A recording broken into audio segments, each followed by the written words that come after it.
சொரக்காய் எப்போதும் போல் சாம்பார் கூட்டுன்னு வைக்காமல் இந்த மாதிரி ஒரு தடவை ட்ரை பண்ணி பாருங்கள். இட்லி தோசைக்கு செமையான காம்பினேஷனாக இருக்கும். வெறும் சாதத்துக்கூடயும் நீங்கள் வச்சு சாப்பிடலாம். ரொம்ப டேஸ்டியாக இருக்கும்.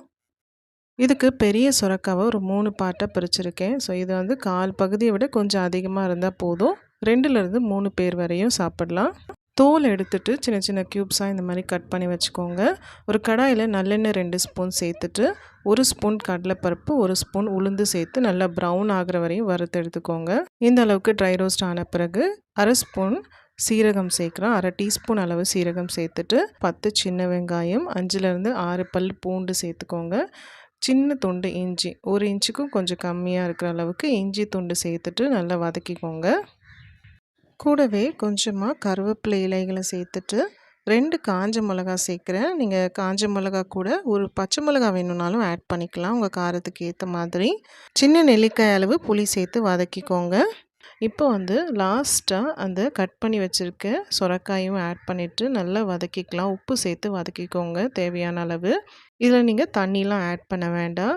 இதை நல்லா மிக்ஸ் பண்ணிவிட்டு மூடி போட்டு ஒரு 5 நிமிஷம் வேக வச்சுக்கோங்க. காய் வெந்துருச்சான்னு பார்த்துக்கோங்க. இடையில ஒரு தடவை இன்னொரு மிக்ஸ் பண்ணிவிட்டு திரும்பவும் க்ளோஸ் பண்ணி வச்சுக்கோங்க. இப்போ ஃபைனலாக இந்த காய் நல்லா வெந்துருச்சு. கொத்தமல்லி இலைகளை சேர்த்துட்டு வதக்கி விட்டுட்டு ஆஃப் பண்ணிக்கலாம். ஸ்டவ் ஆஃப் பண்ண பிறகு லாஸ்ட்டாக அந்த சூடுலேயே 1 டேபிள் ஸ்பூன் அளவு பொட்டுக்கடலை சேர்த்து மிக்ஸ் பண்ணிக்கோங்க.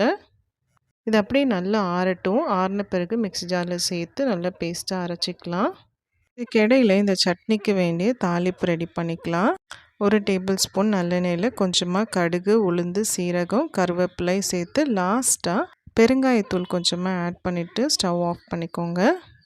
அரைச்ச இந்த சொரக்காய் சட்னியை பவுலுக்கு மாற்றிக்கிறேன்.